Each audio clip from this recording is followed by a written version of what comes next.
Now that you know the present tense verb form endings, how do we put this into practice? Just as a quick reminder, think of it as the est 10 rule to remember est ten ten. So how do we use this? As with all good fairy tales, let's go with the magic number of 3. So the first thing you're going to do is when you have a verb, and here's a verb, wohnen. The verb wohnen means to live or to dwell. The first thing you're going to do is you're going to take off the infinitive ending. So you have to know what the infinitive endings are. In German, these are the 3 most common infinitive endings: en, en, or ihren. So in this particular verb, wohnen, the ending is en. All right, so we're going to go ahead and take off the ending, which means we're left with a stem. So here's the stem of the verb, wohn, because we've taken off the ending en. And we're left with wohn, which is the stem. Then, step 3 is add the subject-verb agreement ending, So we have to look at the subject.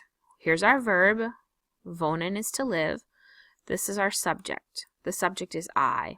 We want to say, I live in Dresden. So to find that ending, if we don't have it memorized yet, we look at the chart. And we look and we see, oh, I has an E ending. So we add the E ending, and now we have Ich wohne in Dresden. I live in Dresden. Let's try 2 more sentences, shall we? Doing these 3 steps. Take off the infinitive ending, find the stem, and then add the new ending that corresponds to the subject in the sentence. So, we have the verb kommen and the verb gehen. Kommen means to come, gehen means to go. So let's just say like, I come home. The first thing we're going to do is we're going to take off the ending. What do you think the ending is?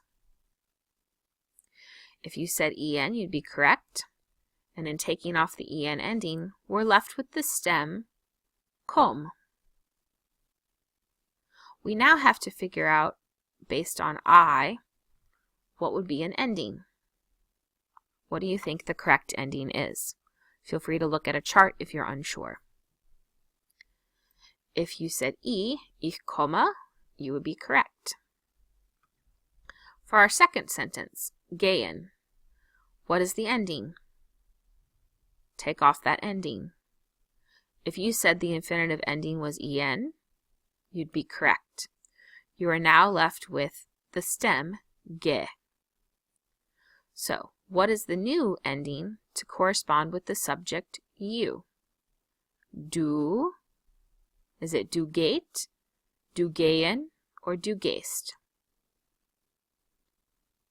If you said du gehst, you would be correct. So, we did the 3 steps.